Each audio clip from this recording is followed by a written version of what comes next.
Ça devrait donc correspondre à un filetage de 4. On va faire un petit essai. Là, je vais donc sortir. Je me remets à 0 plus un petit chouïa. Et je vais engager ma vis mère sur un trait. C'est parti. Voilà, hop, stop, je ressors. On va déjà vérifier si ça correspond. Oui, ça correspond. Un filtrage métrique de 4. Et maintenant, on va donc essayer de se réengager sur un autre trait.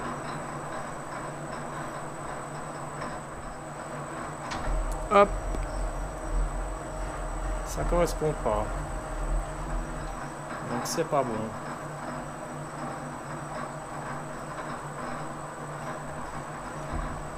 On a donc la réponse. Décevante. Là, je retombe dans le même.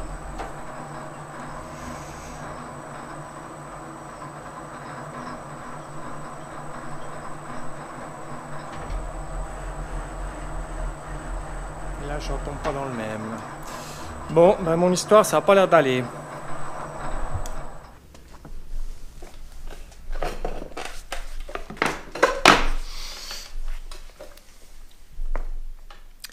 Bien le bonjour à tous. Alors dites-moi, à quoi pensez-vous en ayant vu. On va recommencer. Bien le bonjour à tous. À quoi peut bien vous faire penser cette petite séquence vidéo précédente? Ça n'avait pas l'air d'aller comme je le voulais. Bizarre, n'est-ce pas?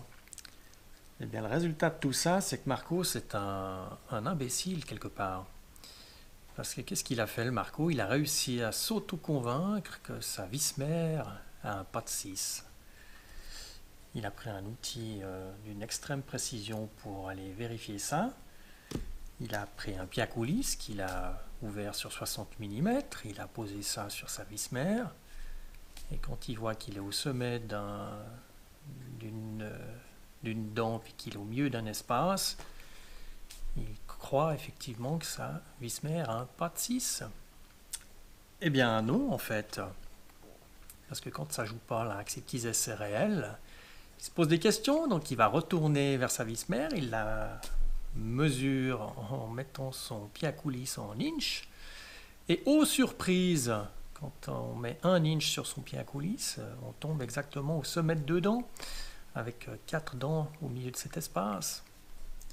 Donc ça perlipopette, et là je suis encore poli parce que je ne vous dis pas sur le moment comme j'étais content, mon tour Suisse Kern des années 60 a une vis-mère en inch.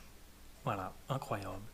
Donc le résultat de tout ça, ça veut dire que mon magnifique appareil à retomber dans le pas est inutilisable sur mon tour Kern. Enfin, du moins pour faire des filetages en pas métrique. Parce qu'il n'y a pas de corrélation possible entre la vis mère qui est en inch pour faire des filetages en métrique. Ça, c'est des petites recherches que j'ai fait donc, ces derniers jours sur Internet. Semblerait-il qu'il faudrait avoir un pignon de 127 dents qui lui ferait un diamètre de 250 mm pour qu'on arrive à avoir quelque part une corrélation entre les deux. Donc autant dire que ça n'est pas possible. Alors voilà, le résultat des courses, c'est quoi? Le résultat des courses, c'est où ce magnifique objet va finir comme presse-papier sur mon bureau, ce qui peut être sympa quelque part. Ou deuxième solution, je vais aller le monter sur mon tour chinois à mon travail. Parce que là, j'ai une vis mère métrique sur un pas de 6, pour l'avoir bien vérifié celle-ci. Donc tout n'est pas perdu.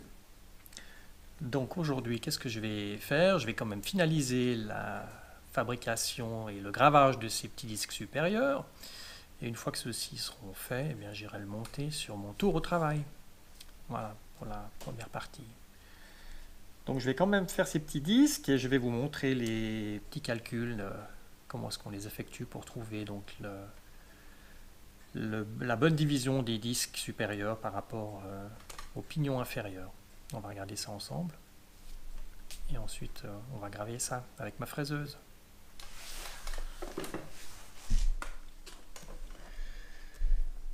Donc ici, j'ai repris la plaque signalétique à l'époque de mon tour Kern.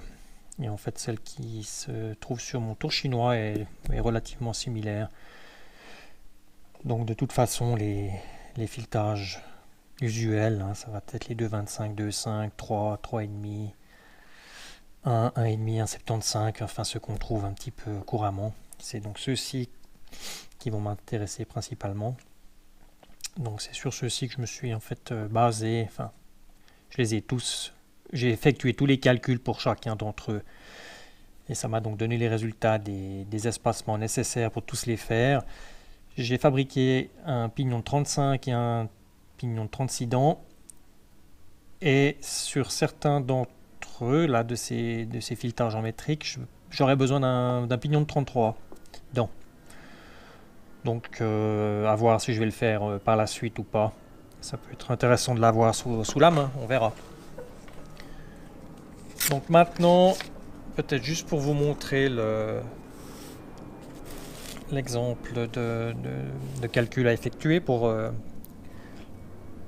pouvoir connaître le disque nécessaire supérieur par rapport à quel pignon on va devoir l'utiliser. Qu'est-ce que je vais prendre? On va faire un 2,25 ou un 2,5.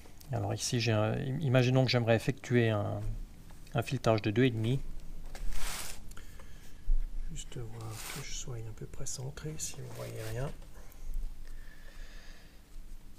Donc en partant sur un filetage de 2,5 sur une vis mère de 6.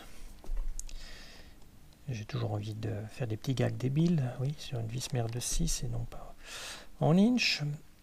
Il faut pouvoir simplifier, enfin mettre cette fraction et la simplifier. Donc 2,5 deviendrait donc 25 sur 60. Je passe la virgule, je rajoute un 0. Et il faut simplifier cette fraction. Donc là, on peut la diviser par 5. 5 fois 5, 25. Et 5 fois 12, 60. Donc ici, elle est au plus petit possible, on ne peut plus la diminuer. Donc c'est à partir de là qu'on va effectuer ces petits calculs pour trouver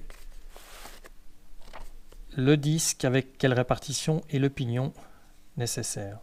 Donc c'est avec le chiffre du haut que je vais chercher à obtenir un 35 ou un 36 pour trouver donc le pignon. Donc 5 fois 7, 35. Donc ça va être sur un pignon de 35 que je vais travailler.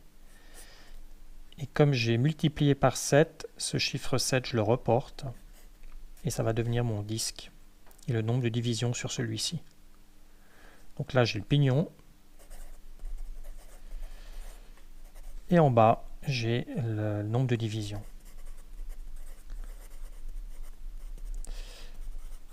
Voilà. Donc avec ça, on est OK, on sait où on va.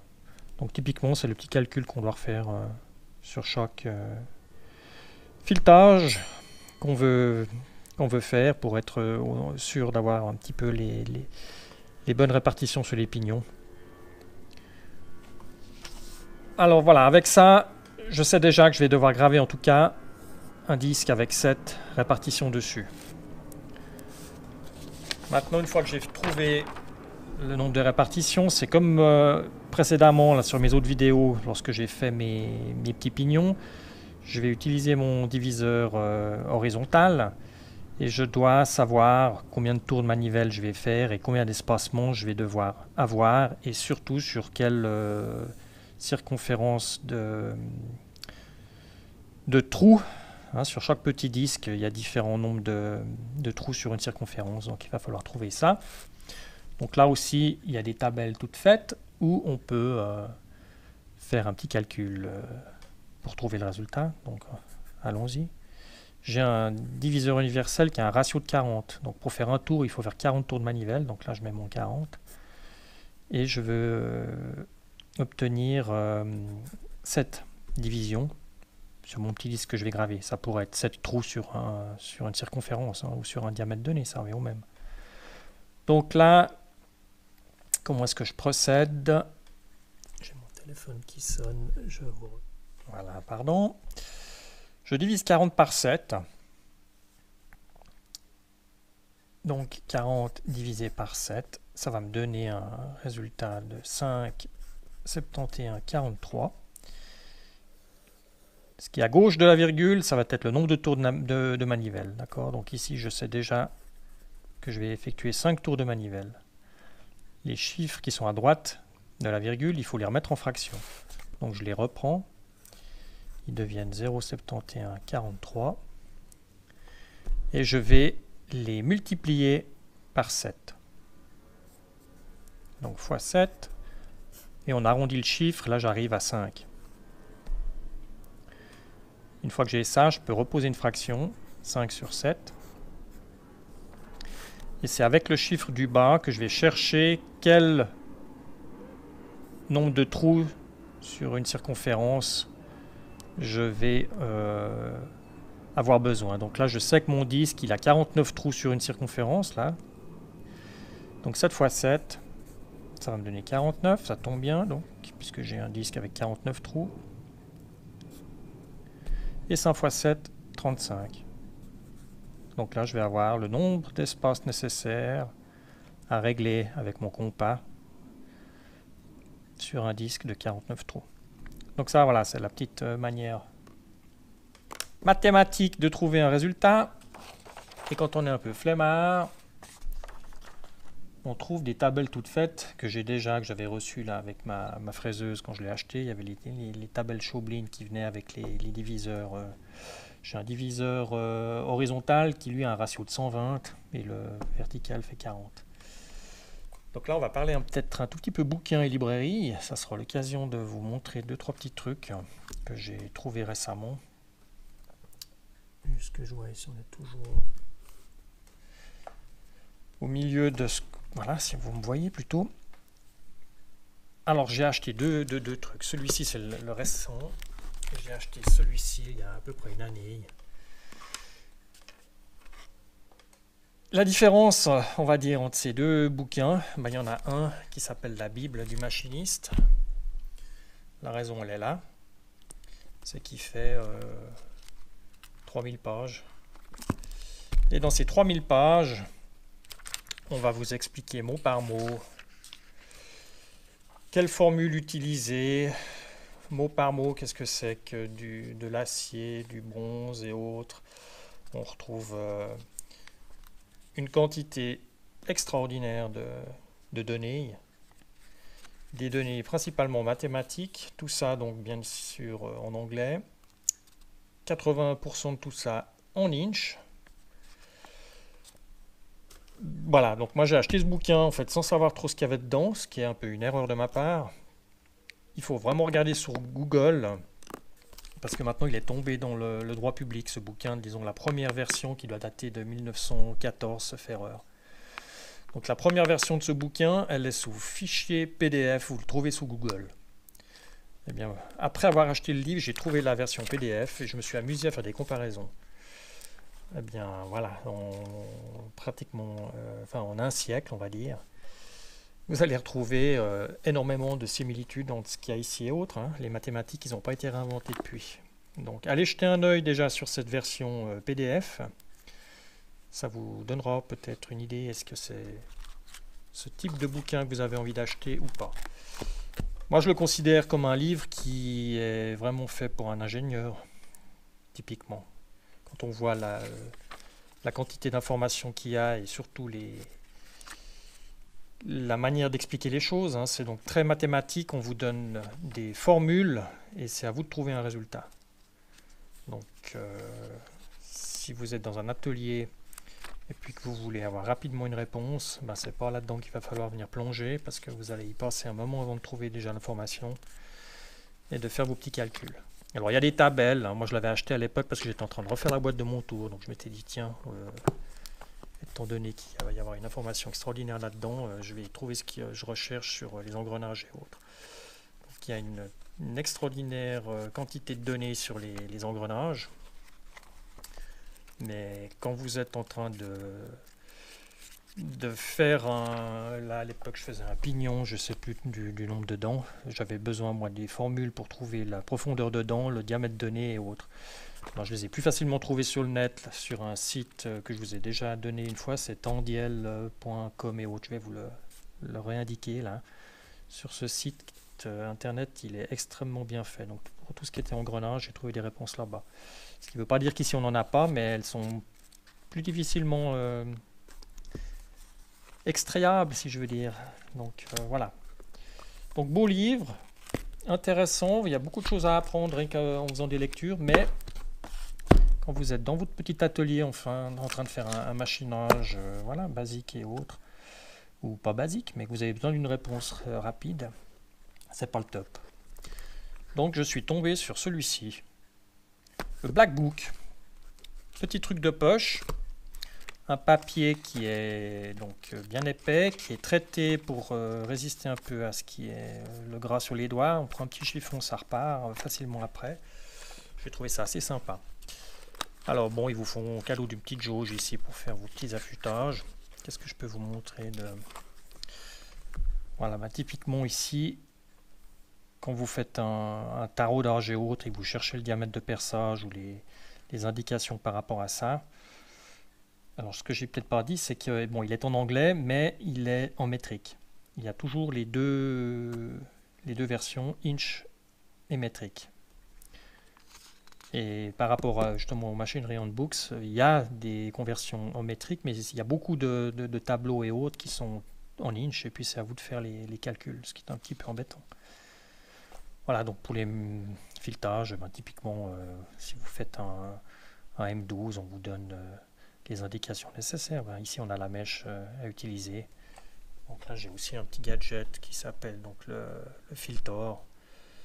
On retrouve bien évidemment toute la rangée de chiffres, c'est similaire. Sur le Filtor, vous aurez deux colonnes supplémentaires. On va vous donner les profondeurs de dents de l'écrou et de la vis. Mais autrement, c'est similaire. Donc tout ce qui est ici, toutes ces tabelles avec les dénominations des différents pas, eh bien, vous les retrouvez sur ce Filtor. Maintenant, celui-ci, il est dans les 70 €. Il est bien pratique, mais version papier, il y a tout ce qu'il faut. Donc ça, c'est pratique. Ce que j'ai trouvé sympa aussi, ben, typiquement, là, si vous faites une vis, vous voulez noyer une tête de vis, ben, moi, j'ai pas en tête les dimensions des têtes de vis, donc je suis toujours avec mon pied à coulisse à mesurer et autres. Ben, voilà, un M12, on vous dit le jeu pour le filetage, percé à 14. Clearance forehead, le jeu pour la tête, 23, et la profondeur, 15,2. Donc là, vous avez les trois données pour noyer votre tête de vis. C'est rapide, c'est précis.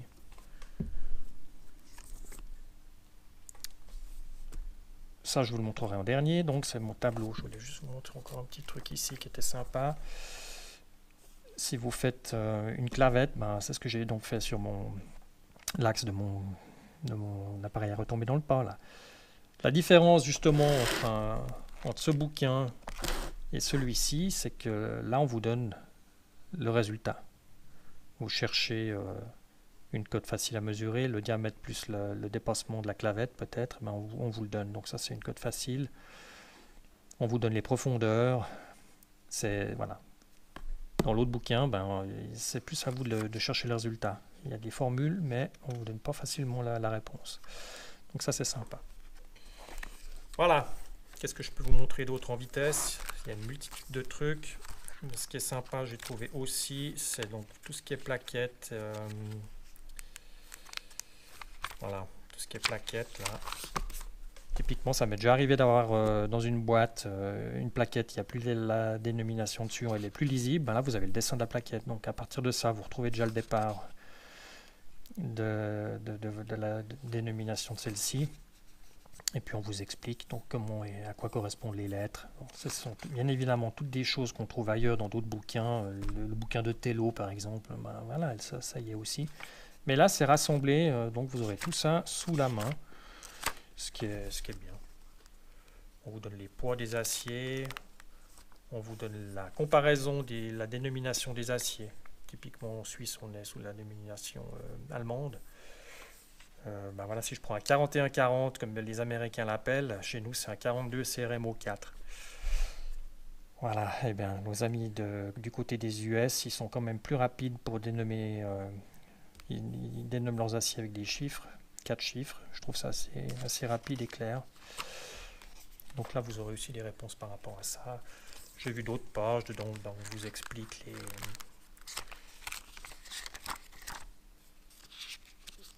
Ouais, bon là, il y a la résistance des boulons. Les courroies trapézoïdales, elles sont dessinées à l'échelle 1, vous avez des cotes tout de suite. Un petit peu de maths, comment voilà, calculer des répartitions et autres. Ici, là, ben voilà, des réponses qui sont rapides. Si je fais des dents dans un module métrique, moi typiquement je cherchais la profondeur de ma dent. Bon, ben maintenant je la connais la formule, hein, 2,25 fois le module. Ça, vous avez la profondeur de votre total de votre dent. J'ai mis plus de temps à trouver ces réponses-là dans le gros que ici. Hein. Ok, alors voilà, maintenant si je peux vous donner un dernier petit conseil par rapport à ce bouquin, ça serait de l'acheter au bon endroit. Je l'ai vu sur Amazon à une cinquantaine d'euros et j'ai été sur le site de l'éditeur, donc sur le site de Black Book. Il faut bien regarder que ce soit nommé Black Book. Et là, vous allez le trouver à 25 $ et on vous l'envoie pour 4 $ supplémentaires dans le monde entier. Voilà, pour 30 €, vous l'avez dans la semaine à la maison. Donc achetez-le au bon endroit. La dernière chose donc j'étais parti pour vous montrer, que j'ai pas faite et qui était pratique, c'est la répartition diviseur universel. On a un tableau ici. Voilà. Donc tous les petits calculs ici que je vous ai montrés, ben, on retrouve les tabelles là. Donc là, je vais faire 7 espaces. On me dit le 10 de 49, 5 tours, 35 espaces. C'est ce qu'on a trouvé là. Et on peut aussi utiliser un disque de 21 trous, aussi 5 tours, mais là 15 espaces.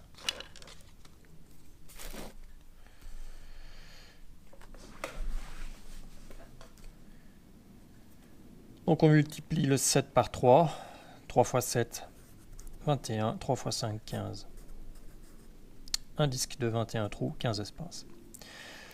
Voilà, ces petites explications et autres sont terminées. J'espère que c'était pas trop long. On va aller maintenant sur la fraiseuse pour graver ces petits disques.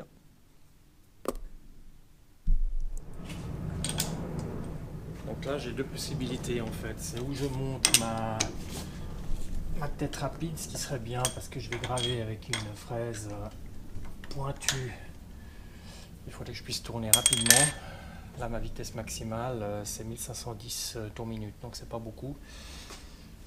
Mais entre le fait de devoir remonter ma tête rapide ou juste utiliser celle-ci comme elle est là, je vais gagner un petit peu de temps. Et on va rester sur l'utilisation de ma tête, de ma fraise, je veux dire normale. Je vais rester à 1510 tours minute. Ça devrait le faire. Alors, je vais donc changer la rotation de celle-ci. Petite barre en bronze. Il faudrait que je débloque ici.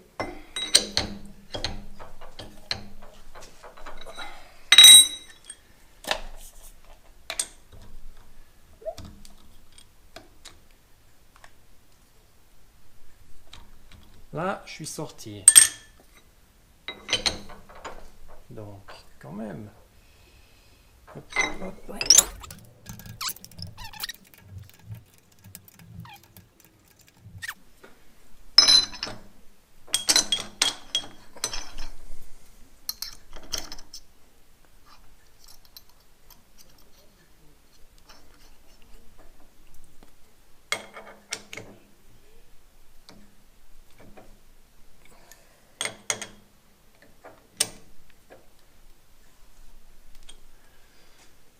Là, on va tourner ça.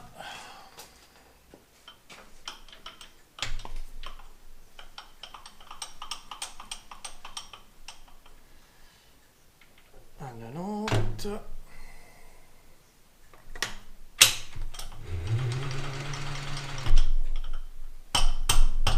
Il faut avoir au max. Ok. Voilà donc mon petit disque qui est monté sur une simple tige filetée.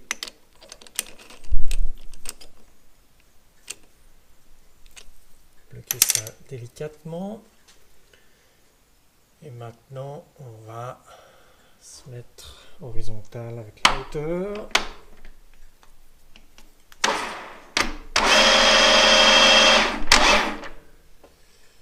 Donc le plus simple ici, ça va être de venir positionner la pointe de la fraise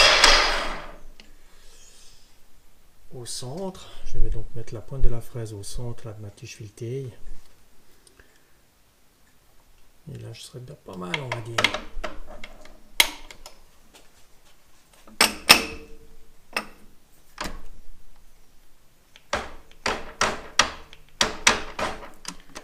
Ok.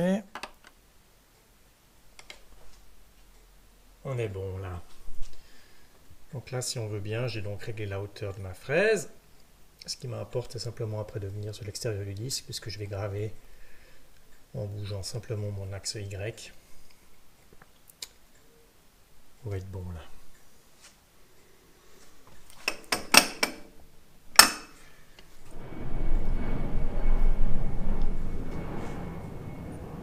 Et là, je vais être à la bonne hauteur maintenant donc pour me présenter et attaquer mes gravures.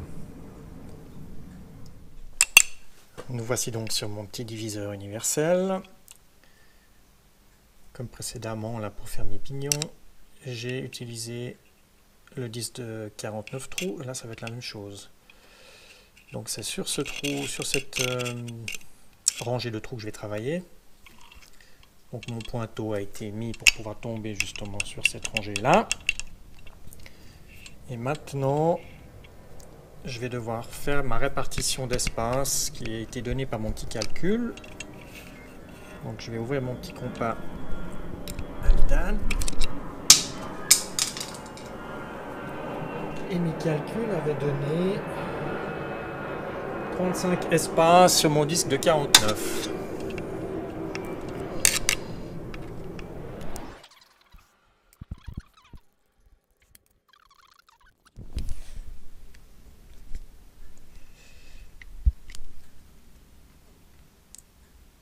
Et on va vérifier deux fois tout de même. Même si c'est pas une vis mère, hein, Marco? Parfait. Donc là, j'ai mis 35 espaces. Je vais donc partir avec mon pointeau qui est engagé dans le premier trou ici. Je viens appuyer mon compas derrière celui-ci. Je vais effectuer mon premier trait. Et une fois que celui-ci sera fait, je vais devoir donc déboîter, faire 5 tours. 1, 2, 3, 4, 5, plus le nombre d'espaces, et venir me planter. Dès que j'ai fait ça, je rebouge mon compas et je viendrai appuyer derrière le pointeau. Et là, je suis en place pour ma deuxième marque. Et ainsi de suite. Comment est-ce que je vais procéder ici? Je vais venir positionner la pointe de ma fraise de gravage sur la périphérie là, de mon disque et mettre mon Y à 0. Ensuite, je vais avancer vers le centre de la longueur du trait que j'ai envie de faire, on va dire allez, 7 mm. Une fois que celui-ci sera fait, je ressors.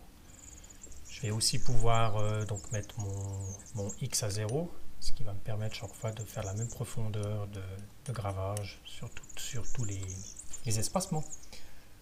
Donc je vais positionner ça et on va faire un essai.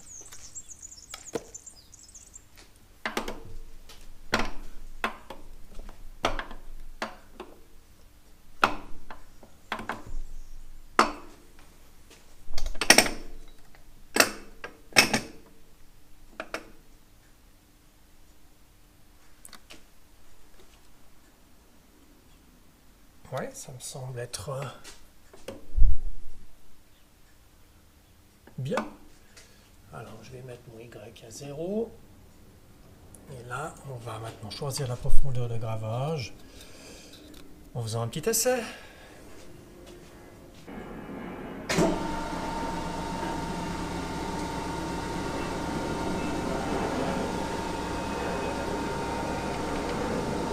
Vérifier que mes avances sont arrêtées.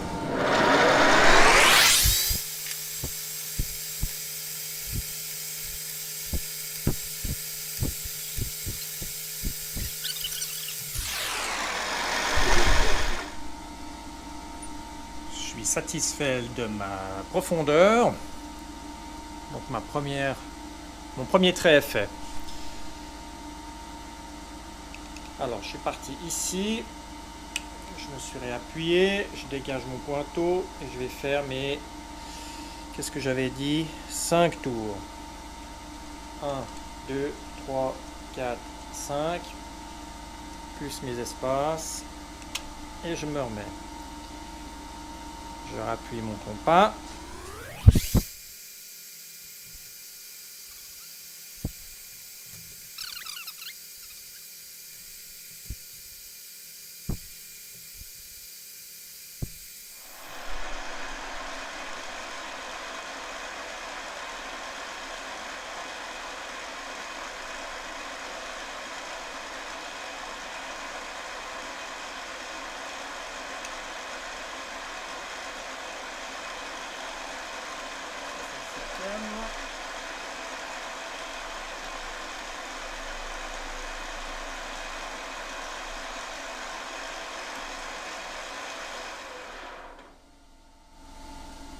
Et là, j'ai effectué mes 7 traits.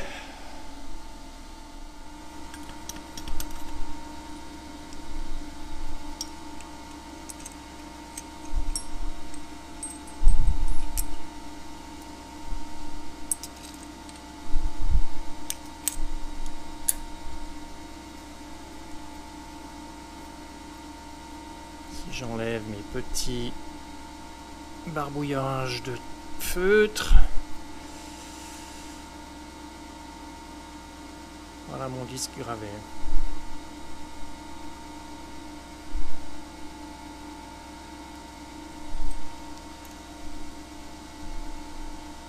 Je vais donc maintenant faire d'autres répartitions à l'arrière et je vais devoir probablement changer le disque de répartition là, sur mon diviseur universel. Ça sera l'occasion de vous montrer comment on fait ça. Je suis à nouveau en voie off, car malheureusement avec cette nouvelle GoPro 5, ils ont remplacé la prise jack 3,5 par une USB-C, mais celle-ci elle tient nettement moins bien fermement sur la caméra, donc voilà, de temps en temps on a un plan qui est ruiné. Ici je vais simplement donc changer le petit disque perforé pour en mettre un qui va correspondre aux divisions nécessaires. Rien de sorcier. On démonte, on dévisse, on desserre et on sort la poignée. Il y a une goupille dessous, juste faire attention de ne pas la perdre. Le petit compas lui vient tout seul. On accède ainsi aux 3 vis qui maintiennent le plateau perforé. Il n'y a plus qu'à faire la démarche inverse. Je ne sais pas si vous avez remarqué, là, lorsque j'ai machiné donc, ces petits espacements sur les disques, j'ai pas bloqué la rotation du diviseur. Dessus, il y a une poignée, et celle-ci, là, pour faire des petites passes dans de l'alu, c'est pas nécessaire de le bloquer. Par contre, quand on fait des pignons ou autre chose, c'est vraiment important de penser à l'immobiliser pour éviter qu'il y ait une légère rotation du mandrin lors d'une prise de passe un peu plus conséquente. Voilà, donc il faut y penser. C'est quand même assez important suivant ce qu'on fait comme travail. Là, je suis en train donc de régler l'écartement, les espacements. Et ensuite, il y a une prise de vue un petit peu plus éloignée. Là, je suis en train de machiner mes 12 espacements là, sur le disque. Donc, je refais la rotation, la poignée du Y, la manivelle du Y devant. Je vérifie sur la visu l'avancement du Y pour avoir la même distance et la même longueur de trait. Voilà, là ça va être donc terminé. Et il va rester le montage sur mon tour au boulot. Le voici donc monté sur mon tour Made in China. Donc là j'ai engagé le pignon dans la vis mère et je vais faire correspondre un trait, ce qui voudrait donc dire que la vis mère est engagée, champ de rotation, je sors. C'est plutôt l'inverse, pardon. Là, la vis mère n'est pas engagée. Là, elle est engagée.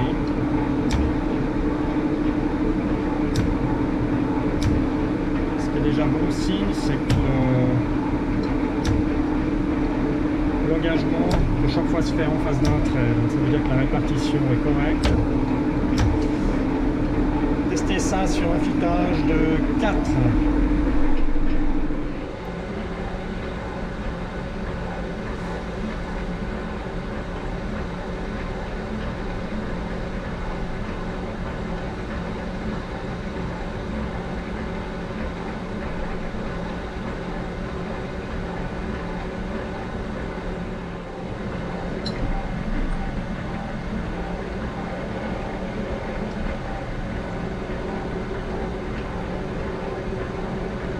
Alors, on va faire un essai. Je vais m'engager sur un trait. C'est parti. Filetage de 4 métriques. Je sors. On va s'éloigner un petit peu. Je m'engage sur un trait. N'importe lequel. C'est une répartition au 12. On n'est pas bon.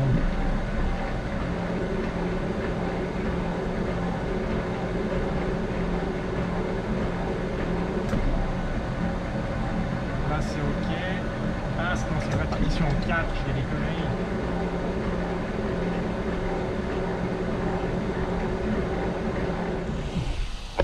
Alors, ce que je viens de comprendre, filetage M4 nécessite 12 répartitions sur le disque, mais on peut s'engager seulement que sur 6 d'entre elles, à savoir une sur 2. Donc là, je refais un petit essai. Celle-ci, je ne peux pas. Celle-ci, je peux. Voilà, là, on est bon. Celle-ci, je ne peux pas. Ok, là, ça joue.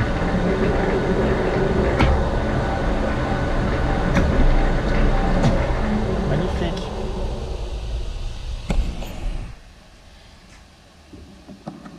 Donc à l'enclenchement du tour, là j'ai marqué, donc j'ai mon disque en 12 répartitions. Celles qui ont un trait long, c'est celle où je ne peux pas m'engager. Celles qui ont un point, c'est celle où je peux m'engager. Donc ici je peux pas. Ici je peux, je suis bon. Celle-ci je peux pas. Là je suis bon. Et ainsi de suite. Donc je peux m'engager une sur 2.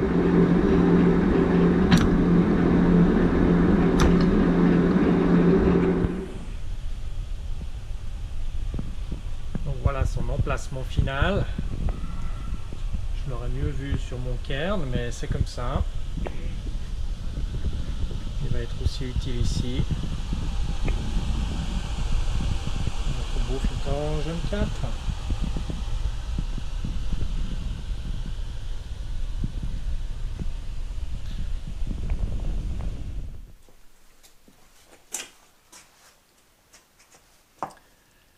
Voilà, donc cette petite série de vidéos est donc terminée. Finalement, cet appareil a retombé dans le pas est fonctionnel. Il est en place. Il n'est pas en place au bon endroit. C'est sûr que j'aurais préféré l'avoir sur mon cairn. Mais bon, comme discuté précédemment, pas moyen de monter celui-ci sur une vis mère en inch pour faire des pas en métrique. C'est pas bien grave. Il a remplacé ici sur ce tour chinois au travail d'un appareil retombé dans le pas qui n'est pas extraordinaire, on va dire. Le Made in China avec ses 3 petits pignons et un seul disque gravé sur le dessus, c'était assez difficile de retomber correctement dans l'emplacement de cette vis mère avec celui-ci. Donc là, je suis content, j'ai fait 2-3 petits essais, enfin plus que 2-3 petits essais, j'ai essayé un peu toute la gamme des filettages. C'est nettement plus facile, c'est plus clair, donc il va rendre de bons services ici sur place. Je tiens à remercier aussi peut-être donc tous ceux qui s'abonnent à ma chaîne, tous ceux qui commentent, c'est donc aussi sympa pour moi d'avoir un petit échange avec vous. Et puis je vous dis à tout bientôt pour un prochain projet et une prochaine petite série peut-être. Allez, salut!